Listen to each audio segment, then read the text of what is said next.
Varicose veins కి సరైన చికిత్స కోసం సంప్రదించండి ఎవిస్ హాస్పిటల్. నమస్తే, వెల్కమ్ టు సుమన్ టీవీ. నేను యాంకర్ గిరిజ. కార్తీక మాసం పరమ పవిత్రమైనది. ఆల్మోస్ట్ కొద్ది వారాలు గడిచిపోయింది, ఇంకా చివరి వారాలు ఉన్నాయి. అందులోనూ ఈ మాసంలో చివరిగా ఒక 2-3 విశిష్టతలు అయితే ఉన్నాయి. అందులో ఒకటి మాస శివరాత్రి. అసలు ఆ రోజు ఈశ్వరుని కృపకి ఎలా పాత్రలవ్వాలి, ఆ రోజు ఏం చేయాలి, పూజా విధానాలేంటి, ఈ విషయాలన్నీ తెలియజేయడానికి మనతో పాటు ఉన్నారు ప్రముఖ జ్యోతిష్య పండితులు బ్రహ్మశ్రీ నందిపట్ల శ్రీహరి శర్మ గురుగారు ఉన్నారు. గురుగారితో మాట్లాడి మరిన్ని విషయాల్ని తెలుసుకునే ప్రయత్నం చేద్దాం.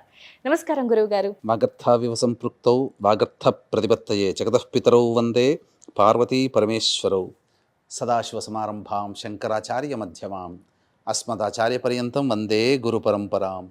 ఆదిత్యాయ చ సోమాయ మంగళాయ బుధాయ చ గురుశుక్ర శనిభ్యశ్చ రాహవే కేతవే నమః. శృంగేరి జగద్గురు పీఠాధిపతులకి, కంచి పీఠాధిపతులకి నమస్కారములు తెలియజేసుకుంటూ కార్యక్రమాన్ని ప్రారంభిద్దాం. ఓకే గురుగారు, కార్తీక మాసం చాలా పరమ పవిత్రమైనది. ఈ మాసంలో మనకు చివరగా ఉన్నది మాస శివరాత్రి ఒకటి. ఈ రోజు అంటే మాస శివరాత్రి రోజు ఈశ్వరుని కృపకి పాత్రలవ్వాలి అంటే పూజా కైంకర్యాలు ఏంటి, ఒక్కసారి వివరిస్తారా గురువుగారు? ఈ మాస శివరాత్రి అనేటువంటిది ప్రతి మాసములో వస్తుంది.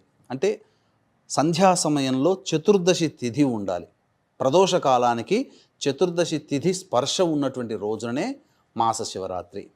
మనకు ఈ ప్రత్యేకంగా ఈ కార్తీక మాసంలో మాస శివరాత్రి 29వ తారీఖు అయింది. 30 శనివారం, అలాగే ఆదివారము ప్లస్ అమావాస్య. అది కూడా చాలా విశేషము. ఈ ఆదివారం అమావాస్యకు సంబంధించిన వీడియో కూడా మళ్ళీ మనం ప్రత్యేకంగా ఇంకొక వీడియోలో తెలియజేసుకుందాం. ముందుగా ఈ మాస శివరాత్రి రోజున ఈశ్వర అనుగ్రహం కోసం ఎటువంటి పరిహారాలు పాటించుకోవాలి. అయితే ఇక్కడ ఈ మాస శివరాత్రి రోజున ఉదయం 10:41 వరకు స్వాతి నక్షత్రం ఉంది, త్రయోదశి తిథి. సంధ్యాకాలానికి విశాఖ నక్షత్రము చతుర్దశి తిథి వస్తుంది. కాబట్టి ఇక్కడ గమనించాల్సిన అంశం ఏంటంటే ఈ స్వాతి నక్షత్రము త్రయోదశి తిథి ఉన్నటువంటి రోజున ఒక విధంగా అది యోగకాలం. సంధ్యా సమయానికి ఆ రోజున చతుర్దశి విశాఖ నక్షత్ర స్పర్శ ఉంది కాబట్టి మాస శివరాత్రి పర్వదినంగా జరుపుకునేటువంటిది సాయంకాల సమయంలో. కాబట్టి ఈ రోజున కనీసం వీక్షించేటువంటి సుమన్ టీవీ ప్రేక్షకులు గమనించాల్సినటువంటిది, ఉపవాసం అనేటువంటిది ప్రతి సోమవారాలు ఉంటూ వస్తున్నారు కొంతమంది. పౌర్ణమి నాడు ఉపవాసం ఉంటుంటారు. అసలు ఈ యొక్క నెల రోజుల పాటు కూడాను ఉపవాసం ఉన్నటువంటి వాళ్ళు ఉన్నారు. ఇక ఇప్పటి వరకు మనం ఉపవాసం ఉండడానికి వీలు కాదేమో అనేటువంటి ఆలోచన ఉన్నటువంటి వాళ్ళు కనీసం ఈ శుక్రవారం రోజున మాస శివరాత్రి రోజున ఉపవాసం ఉండే ప్రయత్నం చేస్తే చాలా విశేషం. ముఖ్యంగా స్త్రీలకి కూడా శుక్రవారం కలిసి వచ్చిందండి. అవును గురుగారు. అయితే ఈ మాస శివరాత్రి రోజున స్వాతి నక్షత్రం ఉండడం చాలా విశేషం. ఎందుకంటే మీకు గమనించుకున్నట్లయితే ఈ దీపావళి, నరక చతుర్దశి ఉన్నాయి చూడండి అమ్మా, ఇవి మనకు సాధారణంగా స్వాతి నక్షత్రంతో కూడుకొని వచ్చినటువంటి దీపావళి అయితే అత్యద్భుతమైనటువంటి అలభ్య పుణ్యయోగము. అది ఎన్నో కొన్ని సంవత్సరాలకి తప్ప ఆ యోగం కలిసి రాదు. స్వాతి నక్షత్రం ప్రధానంగా అంటే ఎందుకు?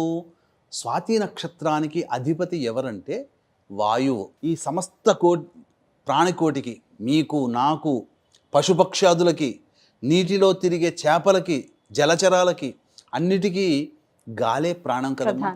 వాయువే లేకపోతే ఈ సృష్టి లేదు. కాబట్టి ఈ సృష్టికి ప్రాణధారమైనటువంటిది, ప్రాణభూతమైనటువంటిది స్వాతి నక్షత్రానికి అధిపతి అయినటువంటి వాయువు. కాబట్టి స్వాతి నక్షత్రానికి అంతటి విశేషత ఉన్నది.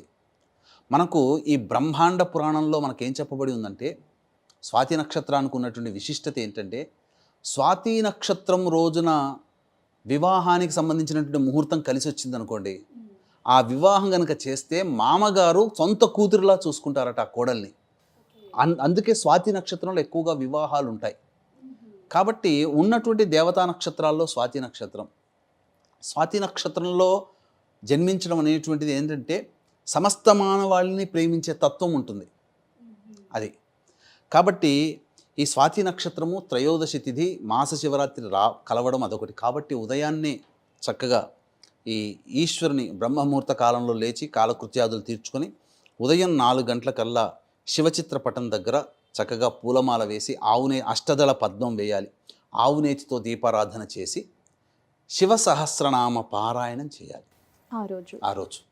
శివ సహస్రనామ పారాయణం చేసి తదనంతరం ఇవన్నీ పూజాది కార్యక్రమాలు అయ్యేసరికి తెల్లవారుతుంటుంది.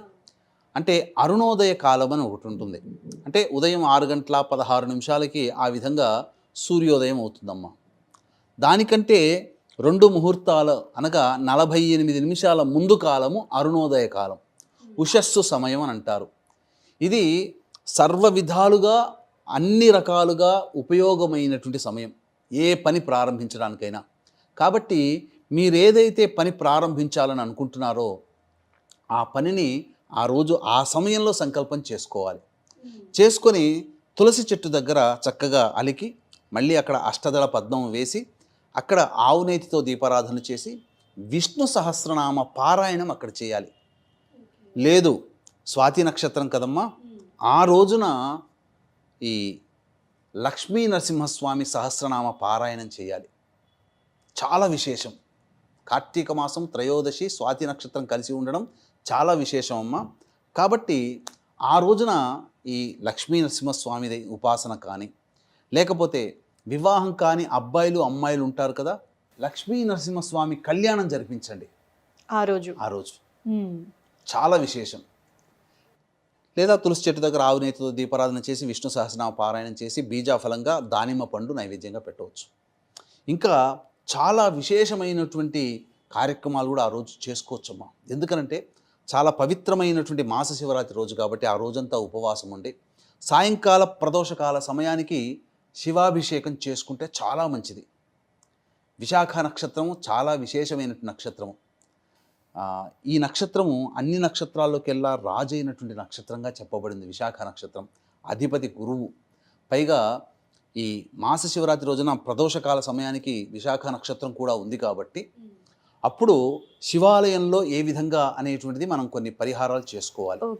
అంటే వీక్షించేటువంటి ప్రేక్షకులకి గమనిక, ఈ ఆదివారము అమావాస్య సందర్భంగా ఈ కార్తీక మాసంతో ఎండ్ అయిపోతుంది. పోలీస్ స్వర్గము అనేటువంటిది మనకంటూ ఒకటి ఉంది.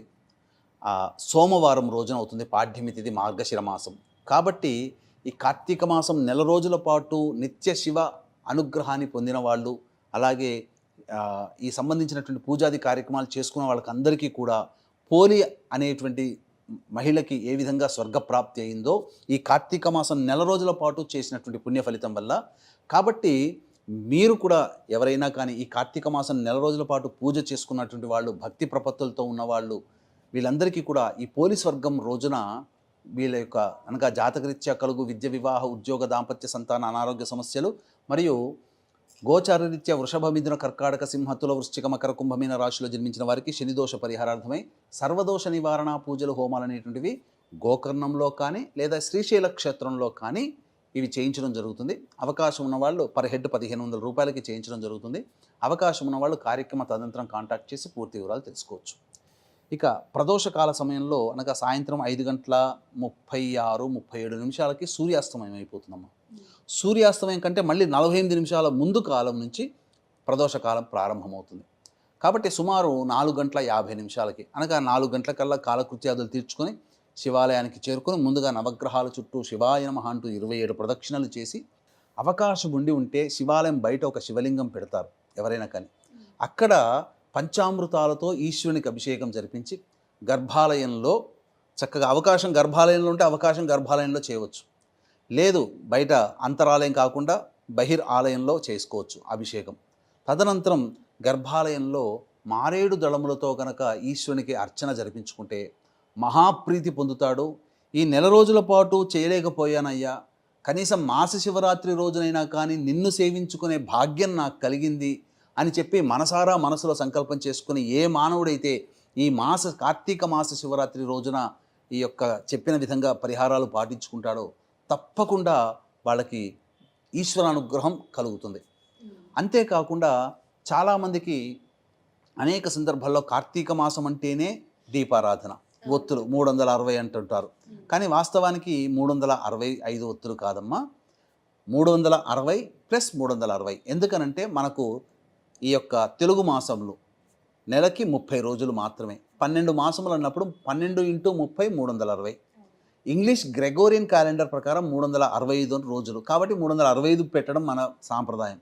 కానీ అసలు సిసలైన సాంప్రదాయం మాత్రం 360 రోజులు. కాబట్టి రోజుకు 2 దీపములు ఒత్తి వెలిగించినటువంటి పుణ్య ఫలితం మనకు దక్కుతుంది. కాబట్టి 360 ప్లస్ 360 720 ఒత్తుల దీపారాధన ఆ ప్రదోష కాలంలో చేసినట్లయితే సంపూర్ణముగా ఈ కార్తీక మాసంలో ఇక దీపారాధన అంటేనే కార్తీక మాసం ఇంకా అయిపోతుంది. అవును. కాబట్టి మనలో ఇంకా చేసుకోలేకపోయాము, ఇంకా చేయాలనుకునే తపన ఉన్న వాళ్ళు ఎవరైనా కానీ ఈ పరిహారాన్ని అనగా దీపపు ఆరాధన చేయవచ్చమ్మా.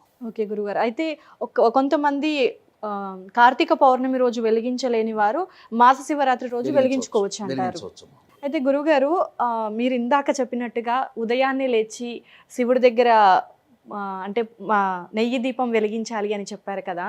అయితే చదువుకున్న వాళ్ళైతే సహస్రనామాలు పఠిస్తారు గురుగారు. మరి చదువుకోని వాళ్ళు ఎలా పఠించాలంటారు? చదువుకోలేని అంటే చదవడం రాని వాళ్ళక, లేకపోతే మీరు అంటుంది సమయం లేక కొద్దిగా సమయం ఉన్న వాళ్ళకనా? చదవటం రాని వాళ్ళకి గురువు. చదవడం రాని వాళ్ళకన్నప్పుడు ఆ తులసి చెట్టు దగ్గర నారాయణాయ నమః అంటూ 1008 సార్లు జపం చేయండి.